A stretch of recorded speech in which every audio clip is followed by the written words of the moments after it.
Hey everyone, Tyler here from Camp Kitchen, and today I'm going to be cooking a steak dinner over the fire and sharing some of my tips and tricks. We're going to start in the gear room because that's where I start packing for all my trips, and I'm just going to cover some of the gear I'm going to use for this meal.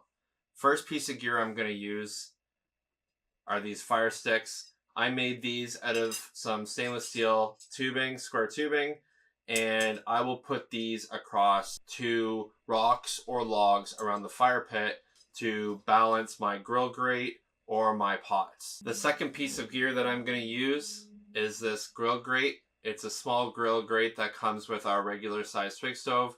Great for cooking a steak on the fire, and it's going to fit across these fire sticks quite nicely. Next, I'm going to cover some different kinds of cooking pots and pans. This is a lighter weight pan that I use sometimes. It's, I think, an aluminum alloy of some sort, and it's got a non-stick coating on the inside.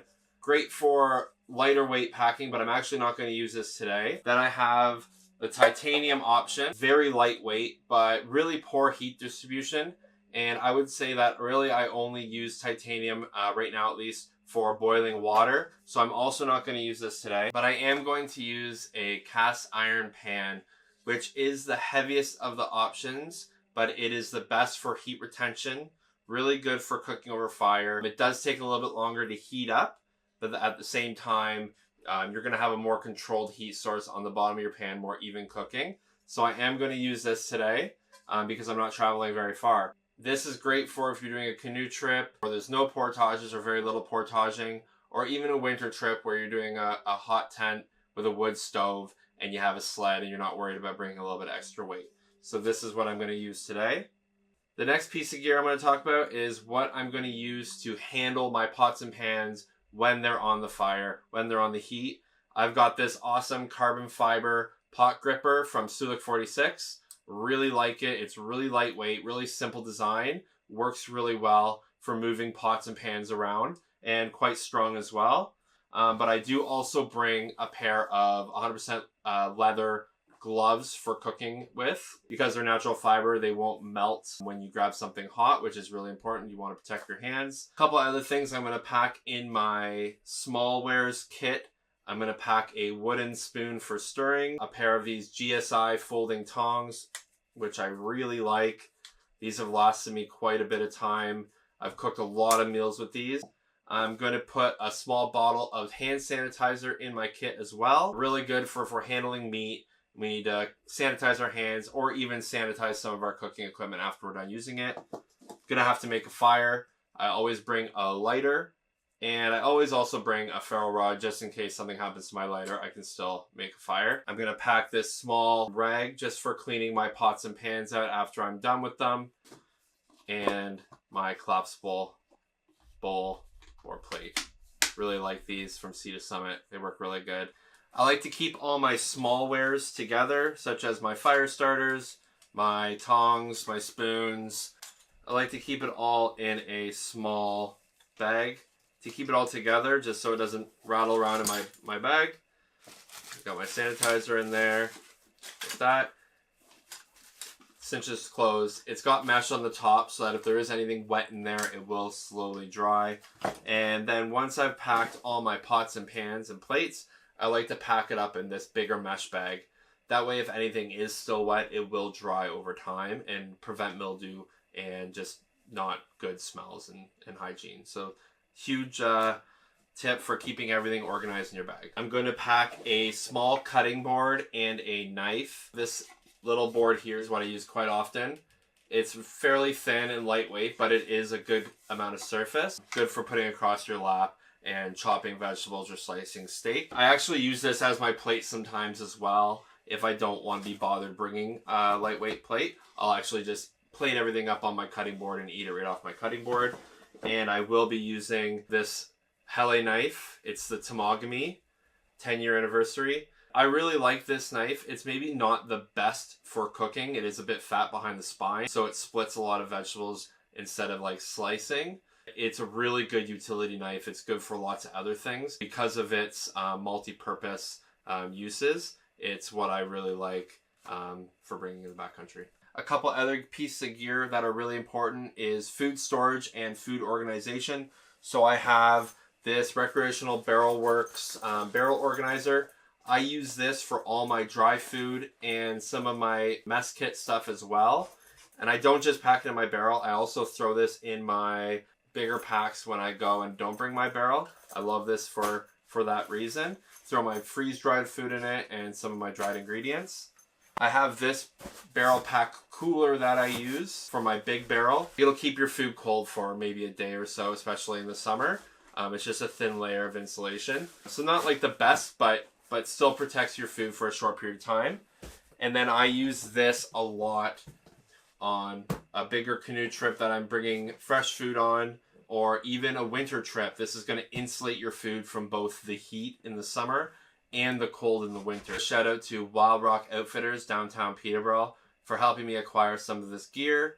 They carry brands such as Yeti, Sea to Summit, GSI, Nalgene, and many other brands that'll help you get gear for cooking in the outdoors. So the next place I go to prep for cooking over fire outside is in the kitchen.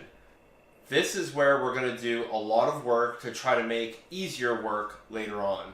The more we can do in the house, in the kitchen, the easier it's going to be when you're outside cooking over the fire. That's actually my biggest tip through this whole video, is the more work you can do at home before you leave, the better everything's going to be for you, the more success you're going to have. We get a lot of messages regarding hygiene, regarding creative and fun meals, but easy at the same time. We get how to organize your meals, and that honestly is all solved here before we even step foot outside. Working in the restaurant, we have a phrase called mise en place, which is French, and it translates to everything in its place. It's something that I've learned in the restaurant industry, but something that I find very applicable to cooking outside. So when you talk about having everything in its place, that's your tools, your fuel for your fire, your ingredients, and everything else that you're going to need for cooking, having it all sorted out even before you start your fire. One of the big advantages of prepping at home also is that you have your hygiene and sanitation all right here. You can prep some of those more sensitive ingredients like proteins, chickens, steaks, pork. You can prep those down to portion size, put them in a Ziploc bag, and wash your hands while you're in a nice, comfortable environment. You can also clean up your knives and cutting boards after processing those more sensitive ingredients, and also washing some vegetables and other things that need to get washed really well before we eat them. I still bring sanitizer and soap just to do a bit of extra cleaning when I'm out in the backcountry in the woods, but it is nice to do most of your prep in your kitchen so you can take care of those more sanitary items. So I'm just going to walk through some of the items that I'm going to be using today cooking the meal that I'm cooking. A couple things that I always bring with me: extra Ziploc bags and an extra folded piece of tinfoil. We are going to use tinfoil to cook. I don't want there to be a tear in my tinfoil because we're going to be steaming something in the tinfoil pouch, and if there's a tear, it won't steam as well. So it is always handy to pack a nice folded piece of tinfoil. Doesn't take up any weight, and it might be useful for something else down the road too. I've got my carrots here that I'm going to cook in a tinfoil pouch. I'm just going to throw them right on the fire, get them nice and charred up. I've actually seasoned these already with a little bit of olive oil, salt. I've washed the carrots really well and trimmed them up really nice. And so those are ready to go in a Ziploc bag. The oil is not going to leak out onto any of my other stuff because it's protected by the Ziploc. But when I get to where I'm going, I can just throw this on the fire and I don't have to fuss with anything. It's a really good way to bring vegetables out, and it's one of my favorite cooking methods for root vegetables especially. The extra Ziploc bags are great. You can start a garbage bag if you need to and seal it, which is really nice. Another thing is you might catch a fish or get a grouse, and you can clean it up and put it in the Ziploc bag if you need to. I do use Ziploc bags a lot for some of my prepped ingredients. I find that, they're not always the best for the environment using a lot of Ziploc bags, but it's hard to find something that is quite as packable and sealable as a Ziploc bag. So I have my peppers and onions that I've chopped beforehand. These are going to go into the same step of my dish that I'm going to use. So I'm able to amalgamate the ingredients into the same Ziploc bag and not waste a bag by having 2 different bags for 2 different ingredients when they're going to go in the pan at the same time. So I always bring some extra Ziploc bags. Some tips and tricks for when you're actually planning your meals and figuring out your mise en place or all your ingredients is what stage of cooking are they going to be introduced into the meal. Now, this is where I start to group ingredients together. If I know that step 3 is going to involve adding my onions, mushrooms, and potatoes, I might try to figure out an efficient way that I can pack some of those ingredients together. Maybe slice my onions, slice my mushrooms, maybe if I'm adding a little bit of garlic, slice it in there, mix it all together, and then put it in a Ziploc bag, which I've done here. In the steak dinner that I'm about to make, I'm going to have mushrooms and onions going into the pan at the same time. So I've actually packed them in the Ziploc bag together, and this saves space and saves dirtying up anything in the future. Sometimes we have ingredients that aren't good if we cut them up ahead of time. Potatoes are really shelf stable. They're kept in a cooler environment for a very long time. But even thrown in your bag on a 5-day trip, your potato's probably going to stay really nice the whole trip. If you do slice that potato up ahead of time, you're going to save a bit of time, but your potato's going to start to oxidize. The only way to really prevent that from happening is by storing it in water, which it just adds weight to your bag, so it doesn't really make sense. So just packing a raw potato, not cut up, it's a really good option. It's going to hold really well, and it's a little bit of work to slice that potato up when you're just about to throw it in the pan. Some other staples that I bring pretty much on every trip will be some cooking seasonings and some cooking fats. So I always bring olive oil and butter. And I always pack my butter in one of these white Nalgene containers. This is a 500 ml. These are great for packing any liquids or sensitive foods. The lids go on really good and they're really, really well sealed. I've got the Human Gear squeeze bottles, which have the locking top so they don't burst open in your bag. I find these are virtually leak proof. I still put them in a small Ziploc bag if I am bringing them on a trip, but I actually haven't had one leak before. So pretty good, great for olive oil. Also great for things like dish soap. There's smaller sizes as well. I grab these at Wild Rock. I always bring salt when I go out, and sometimes I find that my salt container gets moisture in it, or the seal cracks, and some of the salt comes out into your bag. So I actually started packing rock salt in this GSI pepper grinder, pepper mill. And it's just got a little lid over the thing, over the bottom, that keeps the salt dry. And yeah, when I'm just out, you just turn it and it grinds your salt up over your food. Great way to store your food. A bit of a hack. It is a pepper mill, but it handles rock salt really well. Now, I don't like to waste ingredients. These carrots have beautiful tops on them. And so I trim the tops down and I actually pureed these into a chimichurri.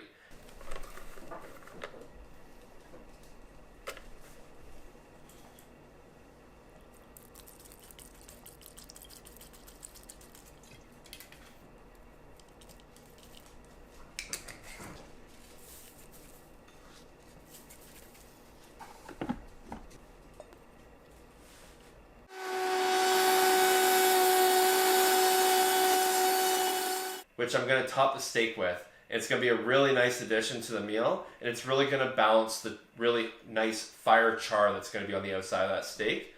And I prep that up in the blender, and I've put it in this white Nalgene container. This is a 250 ml container, and again, these are virtually leak proof. They go on really tight. I've never had any of these leak before. They're great containers, and I also got these at Wild Rock. The star of our meal today is this protein that I got from Johnson Farms in Selwyn, Ontario. I got a beautiful cut of Wagyu beef, and it is the bavette, one of my favorite cuts to cook over the fire. Really flavorful. It takes on the char of the fire really nicely. It's really low in like fat or fat caps. I really like a good ribeye and a strip loin, but those fattier cuts tend to flare up over the fire a little bit more and sometimes cannot be optimal, whereas something like this will be really nice, lower fat, less flare-ups.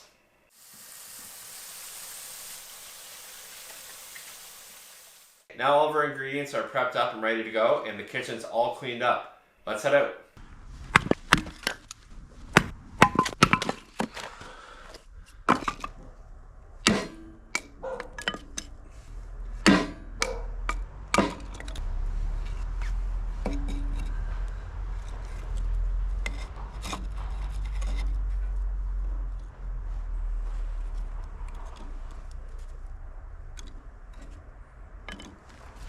Okay, now we're in the backyard and I'm gonna cook on my fire pit. And first, before I light my fire, I want to make sure all my ingredients and my cookware are all ready to go. That way I can take advantage of the firewood that I have, especially if you're in the backcountry, you're not gonna have a huge supply of wood. So you need to get things done quick. So you always wanna have everything ready to go before you light your fire.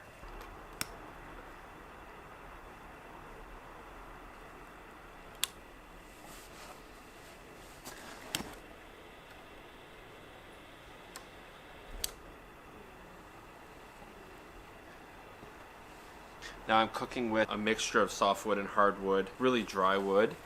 So it's not always the case when you're in the backcountry. Sometimes you only have softwood, so you really have to take advantage of cooking over hot heat instead of cooking over coals. Coals are obviously optimal, but getting used to cooking over the flame is really good because then it covers your bases in all scenarios.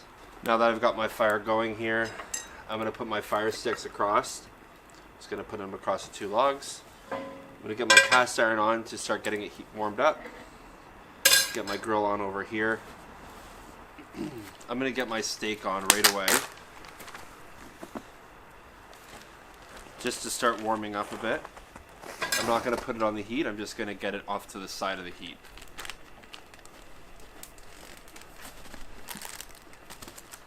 I'm going to reuse my Ziploc for my carrots as my garbage bag.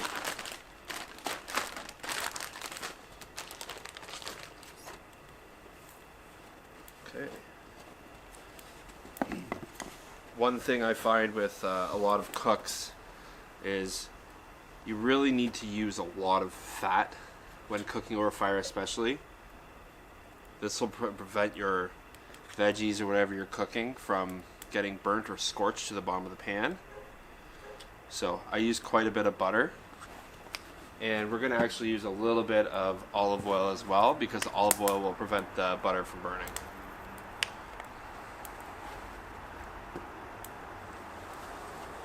This is what the potatoes are going to cook in, so we need quite a bit of fat. We're basically poaching the potatoes in that fat.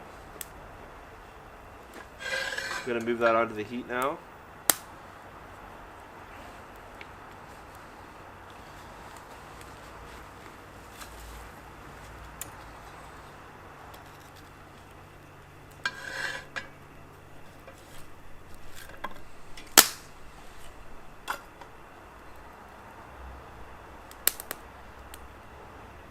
I've got some fat wood in there that I use as the fire starter. That's what all that black smoke is. So I'm going to get that burnt up before I throw my steak on.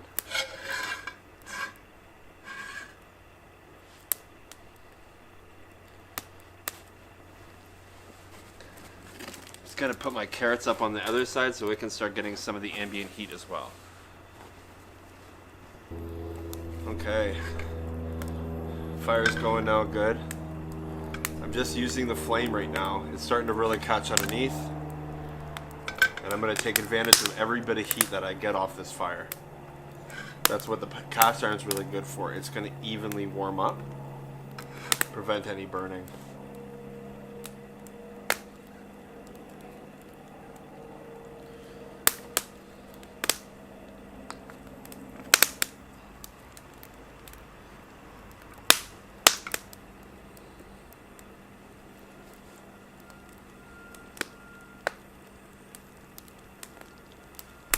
It's a good opportunity now too to salt my steak.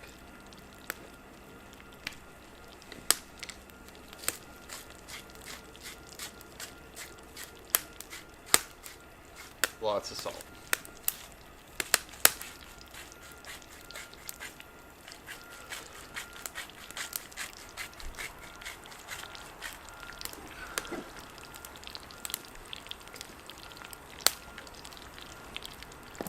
Of course, you got to season both sides.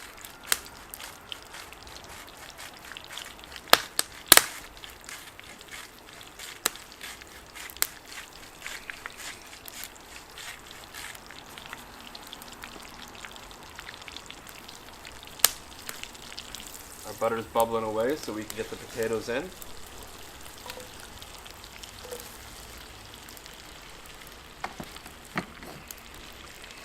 Oops.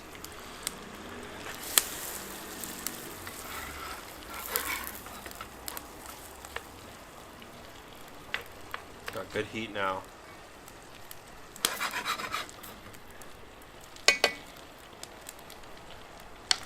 You can also move these sticks around a little bit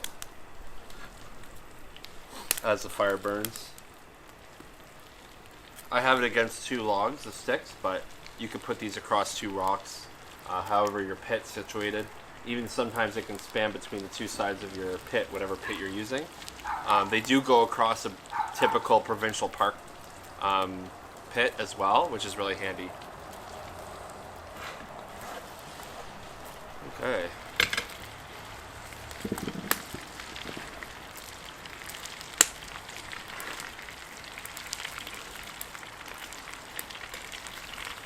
Just gonna season my potatoes now.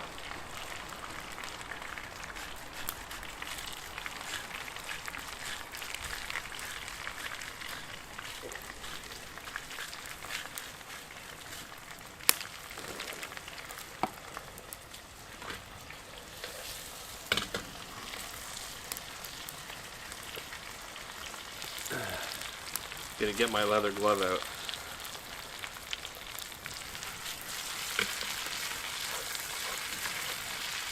You will notice that my left glove is a lot dirtier than my right glove, because this is the hand that I mostly use my glove with, that I stir with this hand.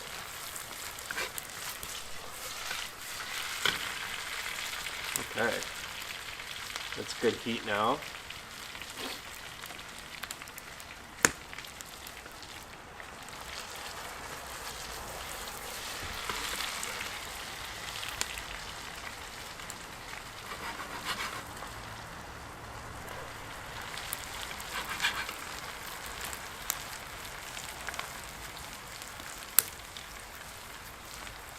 I'm gonna get some heat on my carrots here.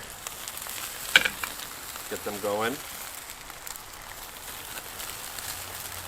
I'm just gonna get really good heat built in there so that they can start steaming, and then I'm gonna move them back off to the side.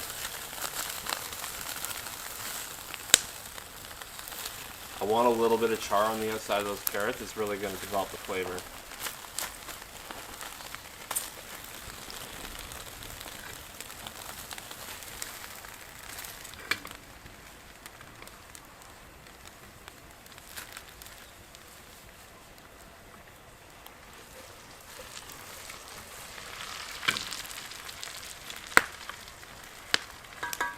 Okay. Just gonna slow my potatoes down a little bit. Just move them off to the side. Ooh. And I'm actually now gonna add my already sliced onions and mushrooms to the potatoes. The potatoes are about halfway cooked. Gonna let the onions and mushrooms finish up with the potatoes.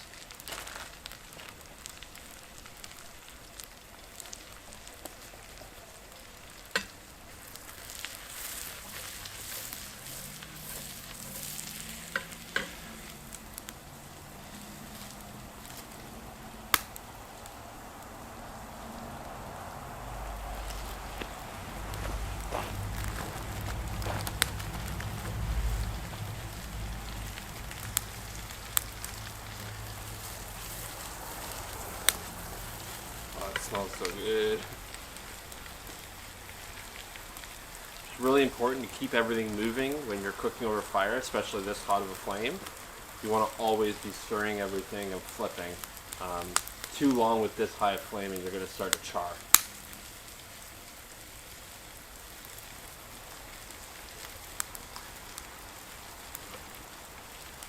I'm actually going to hit my steak on this hot flame now.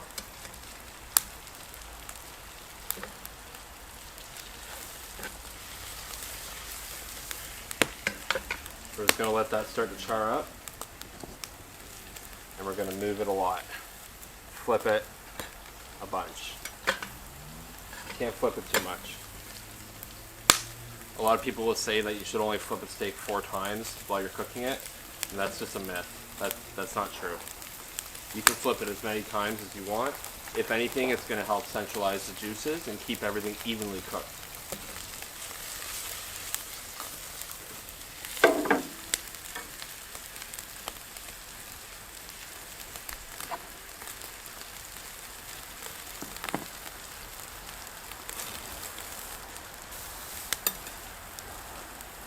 We want a nice char on the outside of that steak.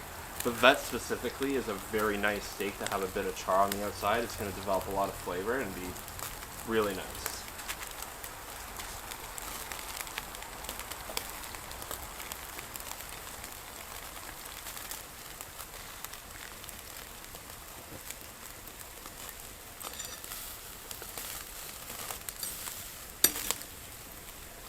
If you did this with a cut like ribeye or strip loin, the whole steak would light on fire and it would be really hard to manage without it burning too much, so that would be a better steak for cooking over a nice coal bed. This is also a very good cut of steak to do if you actually don't have a grill grate at all. You can hit it right down on the coals and flip it. I actually did it with Tosh from Tosh Self-Propelled. On the Temagami trip we did, I cooked the bavette right on the coals and it worked out really nice. Really good, rich flavor. So one thing about cooking over fire like this is that it's really easy to burn things and char things up. That's why moving things around is so important. Constantly moving your ingredients in your pan, constantly flipping your steak, and watching everything. Also controlling your fire. Letting parts of it die down so you can have a cooler zone, like what I'm doing over here and over here, and then having a hot zone in the middle.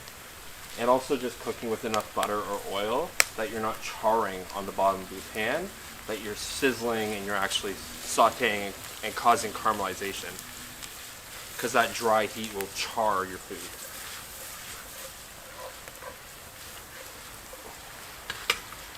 That's why the cast iron is really nice too, because it does give you that extra protection. Because it is such a thick metal pan, it evenly disperses the heat around the whole pan, and you get a lot less charring.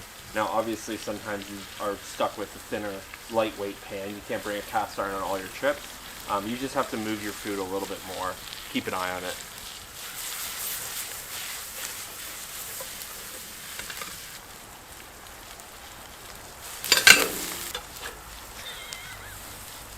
Sometimes you gotta work with the elements. Extra seasoning. I'm still gonna flip this steak, even though it's sitting over in the ambient area. I'm just gonna keep flipping it here and there. Cooking over fire is a bit of a juggling act, so constantly making sure your sticks are okay and your food's balancing each other out. It's constantly moving everything around.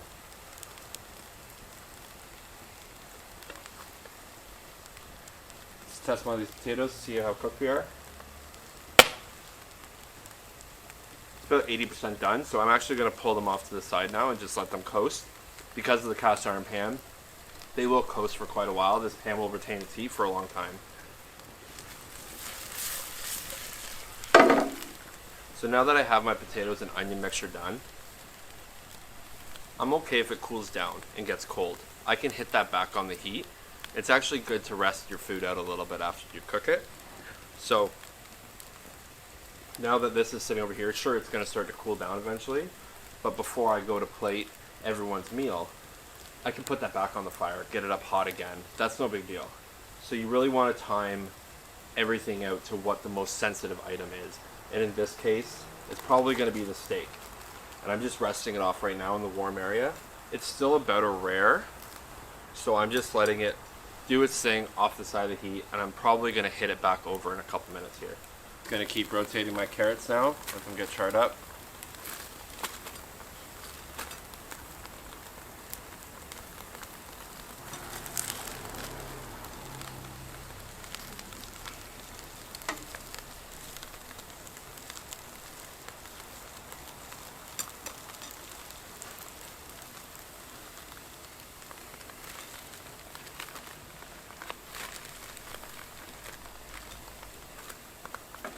Give our potatoes a stir and see how those are doing.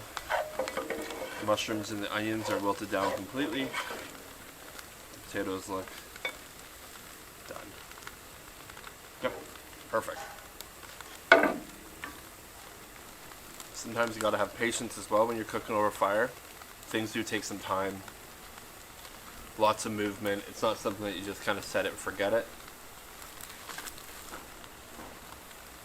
And that's what makes it so fun, in my opinion. Constantly moving everything around, watching your fire, managing all your ingredients. That's the best part. Still quite a bit of heat right where the steak is, so it's just picking up ambient heat and cooking. Take a little peek at our carrots.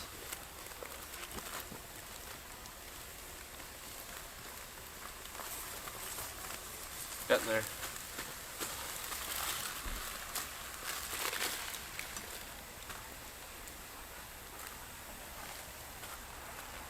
Rotating. That's a hotter side. I could tell some of the carrots were charred up here, but they weren't up here, so I just rotated it. That log's caught underneath now, so now I'm going to have to manage it even more. I've got a hotter flame.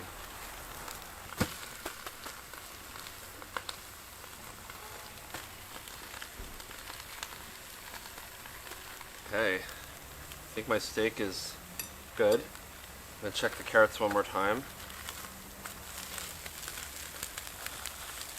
Oh yeah, they're nice and soft, getting nice and charred. So I think I'm going to start warming everything up and I can start serving the food.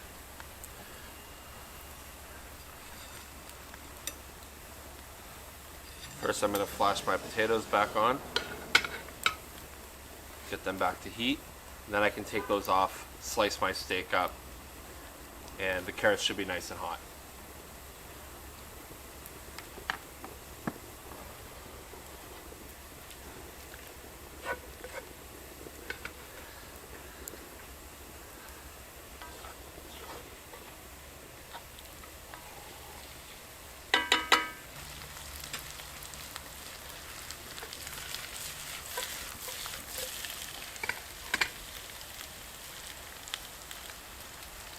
Okay, those are hot again. I'm going to move those back over to the side, get my steak on the heat, and get ready to slice it up. Potatoes down on my plate.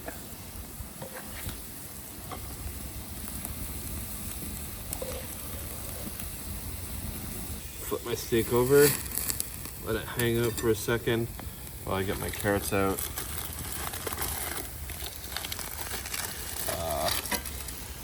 Beautiful.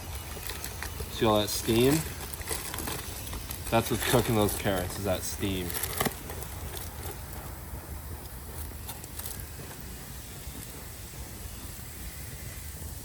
Beauty.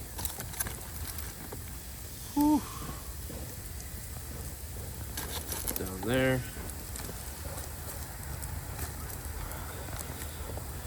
Slice my steak. Ugh.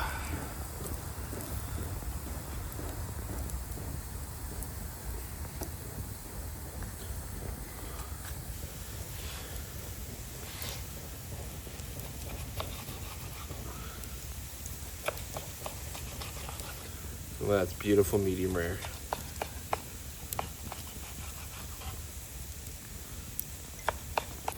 Now I've got my carrot top chimichurri to top it with.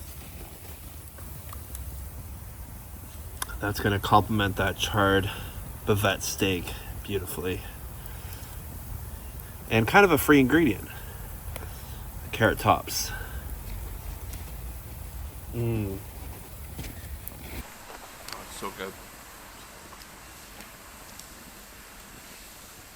Got the buttery, salty potatoes, onions, and mushrooms underneath. The charred roasted carrots. Oh, that's so good. Perfectly cooked with a little bit of char, a nice steam on them. And then we got the beef. Medium rare, bavette. We've got that carrot top chimichurri on top. Oh, the chimichurri. It's got carrot tops, a little bit of garlic, a little bit of white wine vinegar, some chili flakes. The acid really brightens the beef and really complements the char on the bavette. And it's a free ingredient. Came on the tops of the carrots, so it's a double win. smoke in my eyes. Smells so good, I'm crying. Beautiful. I think my biggest hot tip for anyone wanting to attempt something like this over the fire is that it's not going to be perfect. And going from a restaurant setting for me, where all the variables were super controllable, turning the heat down on a stove or moving it to a different part of the grill, everything becomes like perfection is like the goal. Cooking over fire, just toss all of that. Cook with your feelings in your gut and just do your best. And it's okay if it gets a little charred around the edges, and if you drop a steak into the side of the pit, into the coals, it's just extra flavor. And that's the beauty of cooking over fire for me, is working with the elements and working with what you have. And sometimes your dish doesn't turn out exactly how you want it to turn out, but it's always as good, if not better. I hope in this video I really help many people get a little more confident cooking around the fire, help out with some tips and tricks. But if you have any more questions or comments, just leave them down below. I'll be happy to answer, whether it's a recipe question, a prep question, a gear question. Just leave it, and we'll either make a video regarding that question, or we will just answer it in the comments. There will be more videos to come that I'll be doing some more in-depth cooking equipment reviews or suggestions, differences between different kinds of pots and pans, maybe some smallware guides. We'll be covering those in some upcoming videos. Please leave a comment with some suggestions and we'd be happy to address them. Thank you for watching, and have a good day.